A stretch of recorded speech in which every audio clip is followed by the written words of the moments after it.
Is it water with the sheep in the box? Oh god, here we go again. I can't believe I completely predicted Arielle's career trajectory, and after she blocked me on Twitter, presumably after seeing my original 3 videos about her, or at least their titles, I didn't expect to ever make another one of these, but back in April I did say this, not really expecting 2020 to be the wild ride that it became. Arielle Scarcella was never an active member of the left. Her leaving the left is a grift, and all supporting a political movement that actively opposes the idea of her having rights accomplishes is to serve as a token, much like Milo and Blair White before her, for the right to be able to point at her and say, "See, look, we have a gay woman on our side," whilst paradoxically claiming to be against identity politics. Oh, and I imagine that she thinks it'll help with her career as well. And to be fair, she is probably not wrong. Didn't take long, did it? For those who aren't aware, this is Arielle Scarcella, famous lesbian TERF who earlier this year claimed to leave the left despite never having been on the left, before uploading a slew of transphobic content and doing a tour of all the right-wing grifters' YouTube shows and attempting to aim for a Blair White-esque career as the token far-right lesbian for all the conservatives to be able to point to and say, "Haha, you see, we don't hate the gays, we have a gay friend," in much the same way as Arielle used to do with trans people, bringing them on to legitimise her transphobia until they started coming out and revealing the coercive and borderline abusive behaviour she displayed towards them. I made a trilogy of videos thoroughly debunking her TERF rhetoric at the time, and I genuinely didn't think that I'd have any more to say about her after that. After all, I was pretty thorough, and it's not like she was going to be picked up and used for propaganda by mainstream political organisations, right? That would be ridiculous. But then I remembered that Sargon of Akkad once ran for office in the UK, and the horrifying realisation that YouTubers can and have influenced mainstream politics hit me. Arielle Scarcella is the new face of American conservative TERFs, and is appearing in flashy ads like the one we'll be discussing today in order to advocate against the rights and interests of the women and LGBT people she claims to care so much about for, let's be honest, what must be a significant amount of money. The ad is full of lies packed in like refugee children in an illegal American concentration camp, and it honestly shocked me how brazen it was, so I guess for the final time, let's go over it and spend 30 to 45 minutes debunking 4 minutes worth of misinformation, because much like PragerU, this ad is very, very good at throwing so many lies at the audience in such quick succession that it's actually quite the process to unpick it all, but never underestimate the power of the very, very bored socialists during lockdown, that's all I'll say. What a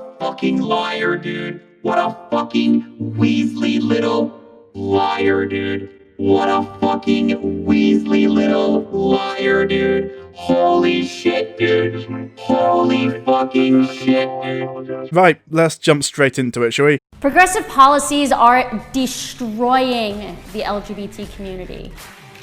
I'm a feminist, but I'm not a leftist. That's why I'm one of the most hated lesbian women on the internet.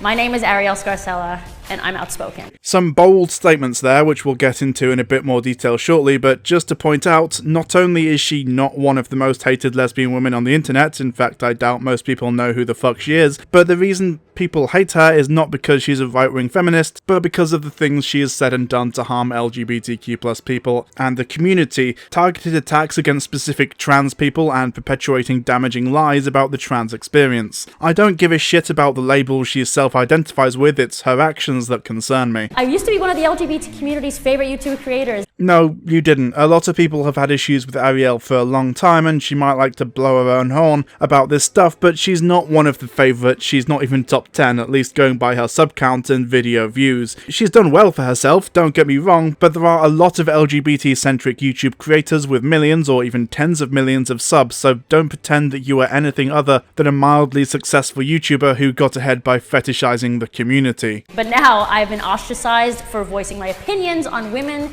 and lesbian rights. This is a common tactic on the far right, to equivocate disgusting hatred, harmful rhetoric against vulnerable people, and bigotry with voicing my opinion about my rights, when, like, that's not what you were doing when you singled out and attacked specific trans people, called your dissenters sexist haters, and that non-binary people weren't real, and implied that trans women aren't women, and trans men aren't men, fucking reference Styx Hexenhammer 666, the Holocaust-denying Nazi, in a video attacking pride parades. I found this video about by a user named Styx. He makes a lot of great points in this video where he talks about why he thinks the rate of LGBT acceptance is down. The opportunists, gay rights a la the millennial generation was like, hey, gay people are the same as you, treat people with respect. Live and let live, leave people alone. Now gay pride has stepped in and it's, you know, people with glitter and a dildo stuck to their forehead. That's the way it's organized. That's the way it's portrayed. Glitter is okay, not dildos. Like, I really just personally don't want to see dildos in my pride parade. The Zyklon B, that when I was a kid, they always said, yeah, they gassed him with Zyklon B.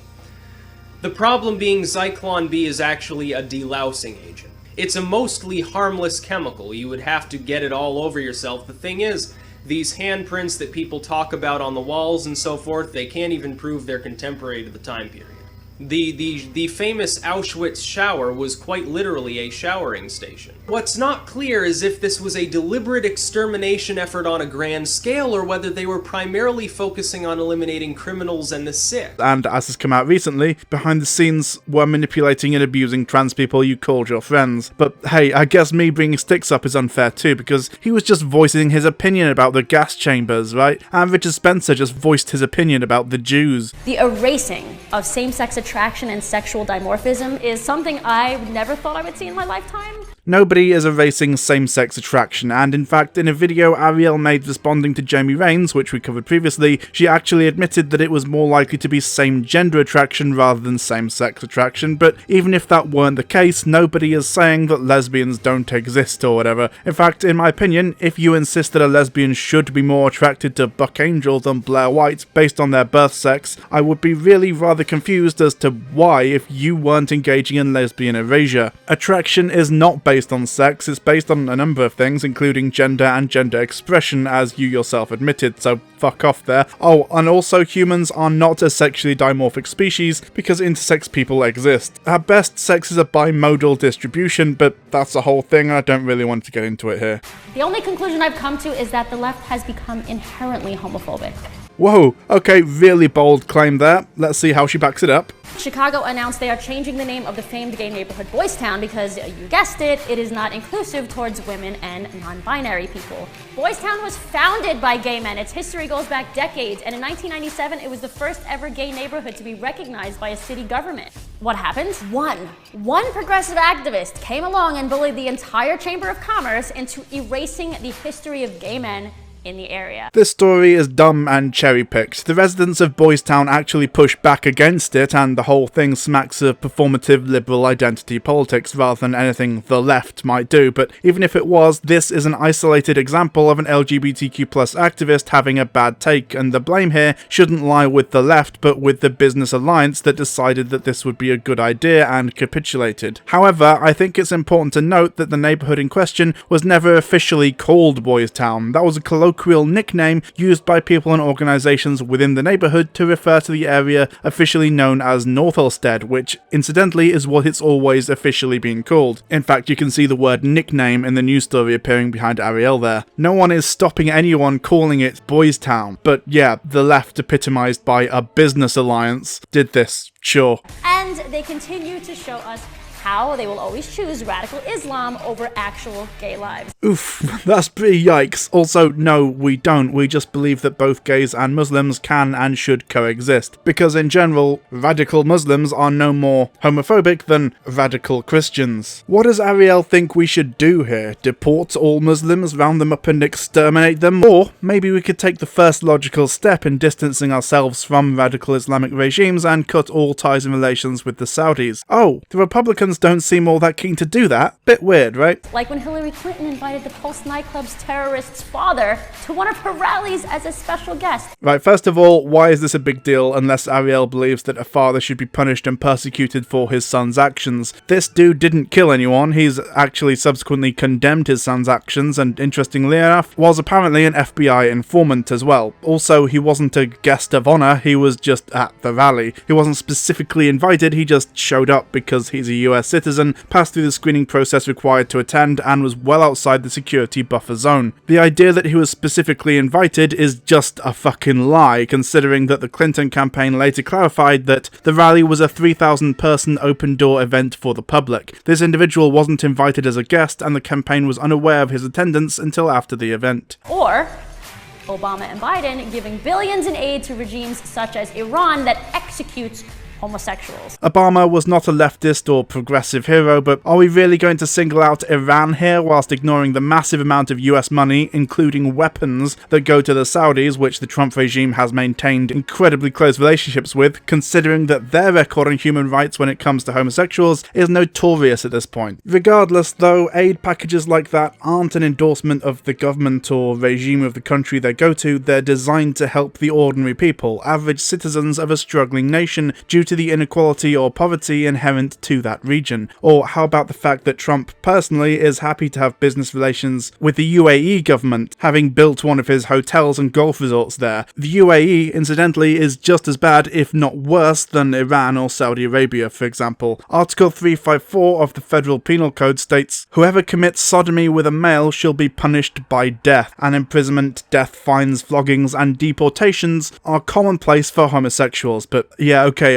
Obama and Biden are uniquely bad in this respect, sure. Meanwhile, progressive ideology is erasing women across the board. The intersectional feminist movement doesn't even use the word woman anymore, and instead they say people with cervixes or menstruators. This is a lie. We do use the word woman when referring to, women. The people with cervixes stuff is specifically in reference to medical shit. Like, it's more accurate to say people with cervixes when talking about, for example, cervical cancer screenings, because trans men may benefit from them and trans women may not. So saying women in that context both excludes some people who should be involved in the conversation and also includes others who shouldn't be a part of it. The terms may be unwieldy and awkward, but that's scientific language for you. One day we'll probably come up with a better term than menstruators, but for now we need a term that means people who menstruate that doesn't exclude men who menstruate or include women who don't, so I guess it works in the meantime. Also, can I point out how funny it is that she fucking uses a Piers Morgan tweet as a source here? This all started when Simone de Beauvoir created gender theory. Now,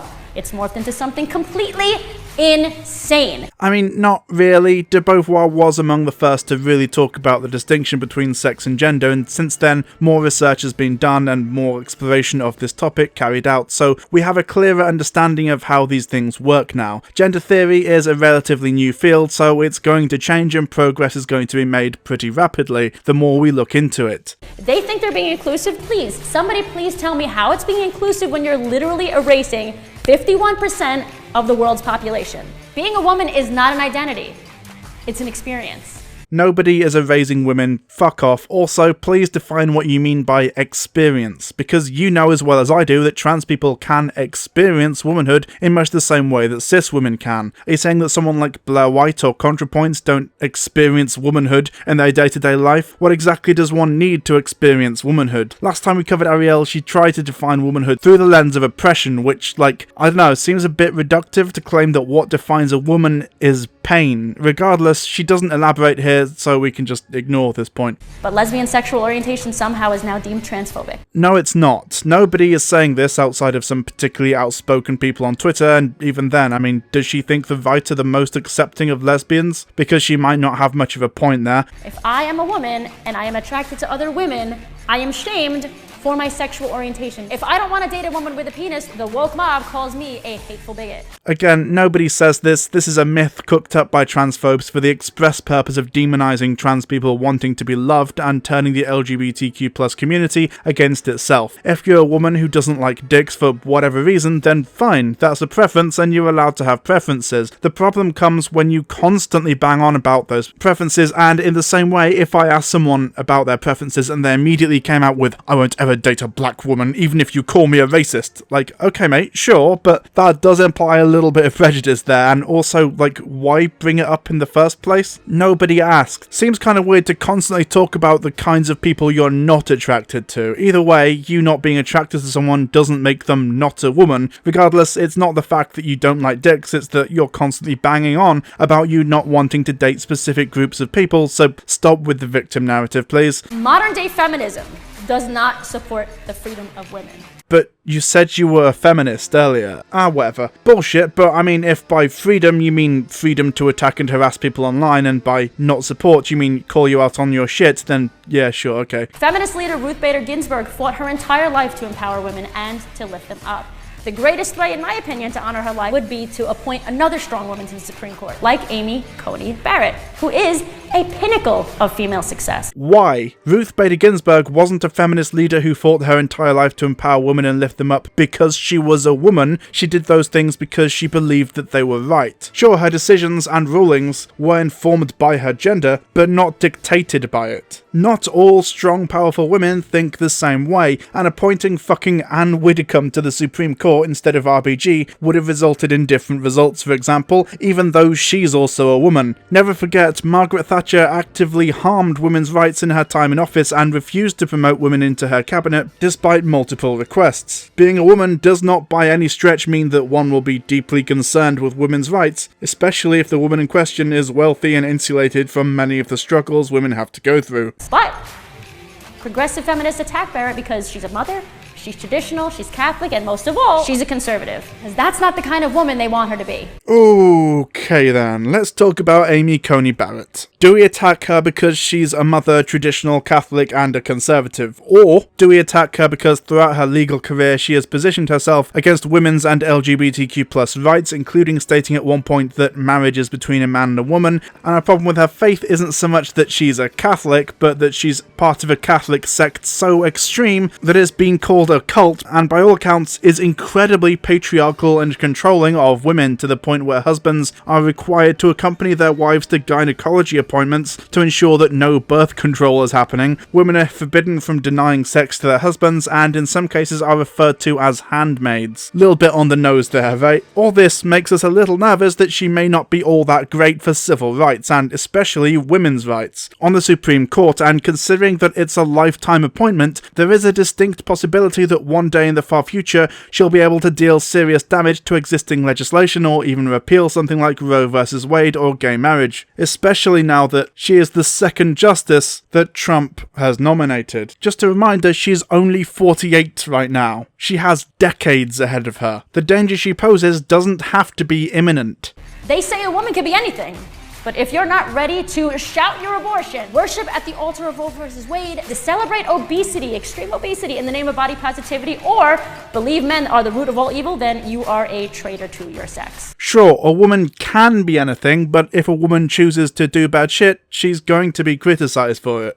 Wait, what the fuck? What was all that 2016 era buzzword bullshit? The body positivity stuff isn't about celebrating obesity, it's about loving yourself and your body however it is, and not allowing your appearance to define you. Who gives a fuck if other people are fat? I'd rather fat people love their body than feel ugly or unlovable, and besides, empathy and love is more likely to help someone lose weight than shaming is anyway. I'd rather a society of happy fat people than miserable thin people. Honestly though, this is just weird. Who cares about other people's body shapes? Arielle seems like the lesbian equivalent of those guys you see on Grindr with no fats, no femmes in their bio based on this part, and also nobody on the left thinks men are the root of all evil. They think that the patriarchal systems under which we live are the root of some of it. Just look at how the left treats any number of intelligent, successful, powerful women who even might slightly disagree with them. I mean, why should the fact that they're women matter? We attack people who are harmful and pose a threat to the most vulnerable in society, like you, for example, but even if that was the case, I could easily turn this around and say, what about the way the right treats people like Ilhan Omar or AOC? This is politics, and people are going to attack one another. This is certainly not unique or even comparatively bad on the left. They call Ivanka Trump a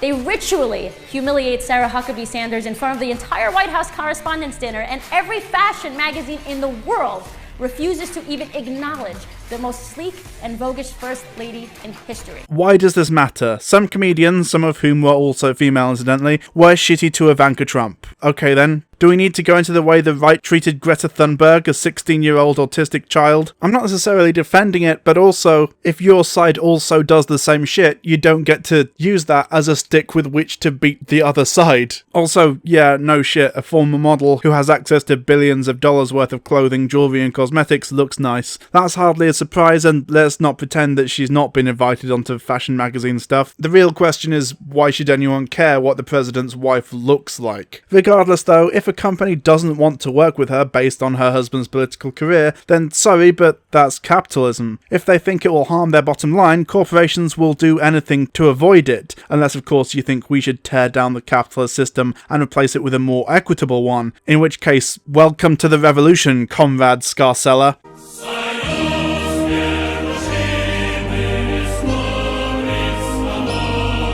If the future is truly female, shouldn't we support all women?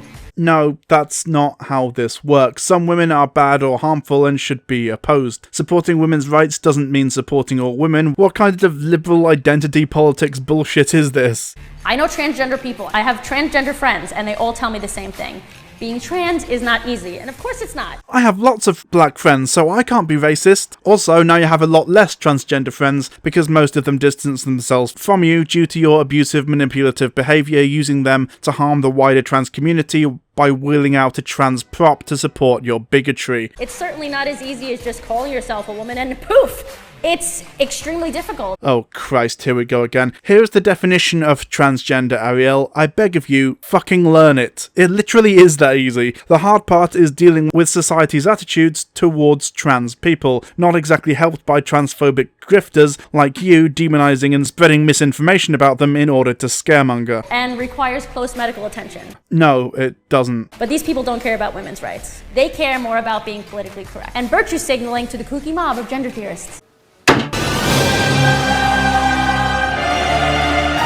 Donald Trump has spent decades putting women in higher power positions. As president, he has appointed more women to his administration than any president in history. Okay, first of all, this is true, but only because Trump has massively increased the amount of people in his inner circle overall. As a proportion, Obama's inner circle had more women, but in terms of raw numbers, Trump has indeed got more female advisors, even though they only make up a total of 23% of the overall total. Also, again, who cares about a tiny minority of women having powerful positions in government? That doesn't solve shit, especially on a systemic level, and I very much doubt that a black working mother living in poverty is going to feel like her lot in life is significantly improved because more women get to hang out in the White House. The truth is, President Trump sees substance over group membership. Are you fucking kidding me? After all that shit about how great Trump is for hiring women and how Amy Coney Barrett should replace RBG because she's a woman, now you're going to say that it's a good thing that Trump ignores group membership. If that's a positive thing, then why should Barrett be on the Supreme Court? It's about substance, not group membership, right? Stop telling me what a woman is. Stop telling me what a lesbian is. Okay, how about we stop telling you what words mean when you understand them? How about that? And start listening to people who think differently than you. Oh, is that why you blocked me and everyone who even mildly disagreed with you on Twitter and accused a trans guy who called you out of making a sexist hate video? Was that an example of you listening to the opinions of people who disagreed with you? We need more people to speak up and to speak out against these issues. Issues such as people calling me a transphobe makes me sad, but I'm not going to stop, and I am being oppressed because I don't understand trans people. I am one of the most hated women on the internet. Not even close. Come back when you've reached Anita Sarkeesian levels of hate, and then we can talk about being one of the most hated women on the internet. But you know what? Secretly, I'm one of the most loved. Definitely not true, and a massive cope. How would she even know this if it were true? What a fucking liar, dude. What a fucking Weasley little liar, dude. What a fucking Weasley little liar, dude. Holy shit, dude. Holy fucking shit, dude. It's clear that Arielle is just purely grifting at this point. There's no way any sane person could believe that Donald Trump is a force for good in the fight for LGBTQ+ or women's rights, and Arielle, like many before her, is advocating against her own best interests in order to get those sweet right-wing grift bucks. Since 2016, Trump has done a significant amount to harm the LGBTQ+ community and has been open about his wishes to erode women's bodily autonomy. If this wasn't clear by his policy decisions, just look up who he chose for his VP. Mike Pence is one of, if not the, most homophobic people in US politics right now. Honestly, this isn't too different from Arielle's normal YouTube content, though it's flashier and more professionally put together, but it's really not much of a surprise that this is where she's ended up, because this is always the way it goes. Just like Blair White and Dave Rubin before her, she's ended up taking the money and throwing a lot of her friends, as well as other women and LGBTQ+ people, under the bus, in the hope that if she's successful, she'll be insulated from the inevitable result of her rhetoric. As predicted, the leaving the left to full-on far-right propagandist pipeline strikes again. Oh dear, I seem to have spotted a cunt.